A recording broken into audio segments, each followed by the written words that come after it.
UP number वन बा, UP number वन बा।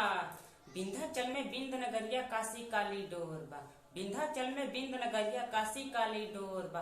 राम नाम के मंदिर बा, अयोध्या बड़ा शोर बा, अयोध्या बड़ा शोर बा। इनके जैसा आए नहीं सरकार बड़ा महान, इनके जैसा आए नहीं सरकार बड़ा महान। नेहा सिंह राठौर जरा सुन लो तुम ध्यान हो, सुन लो तुम ध्यान।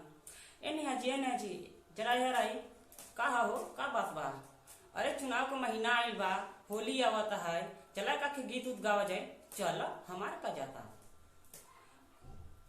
जुगीरा सारा रा रा रा रा रा रा रा रा रा रा रा रा बोल जुगीरा सारा रा रा। यूपी में नेहा जी गैलिन धधाय, यूपी में नेहा जी गैलिन धधाय। अब बुढ़वन जवान के लेलिन गरियाय हो, लेलिन गरियाय।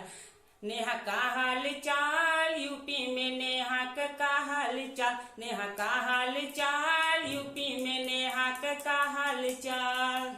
किसानन के धनराशि कराए कर्जा पूरा माफ, किसानन के धनराशि कराए कर्जा पूरा माफ। एक बार में एक जयकारा पूरा माफिया साफ हो, पूरा माफिया साफ। देश के रोगी जंजर रोगी 5 लाख का बीमा बा, देश के रोगी जंजर रोगी 5 लाख का बीमा बा। नेहा सिंह राठौर कहली अब तो यूपी धीमा बा हो, अब तो यूपी धीमा बा। दिल्ली वाला कांड था किसके राज में घटना, दिल्ली वाला कांड था किसके राज में घटना। 49 लोगों को फांसी हुआ, इन्हीं के राज में देखना हो, इन्हीं के राज में देखना। हर देश में छाया था कोरोना की बीमारी, हर देश में छाया था कोरोना की महामारी। हर घर में बांटा था फ्री की राशनदारी हो, फ्री की राशनदारी। इसके पहले यूपी था हर बगल से पाछे, इसके पहले यूपी था हर बगल से पाछे। इतिहास उठाकर देखो नेहा यूपी नंबर आगे हो, यूपी नंबर आगे। बोल जुगीरा सारा रा रा रा रा रा रा रा रा रा रा रा, बोल जुगीरा सारा रा रा।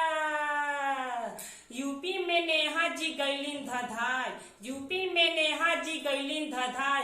अब बुढ़वन जवान के लेलिन गरियाय हो, लेलिन गरिया। नेहा का हाल चाल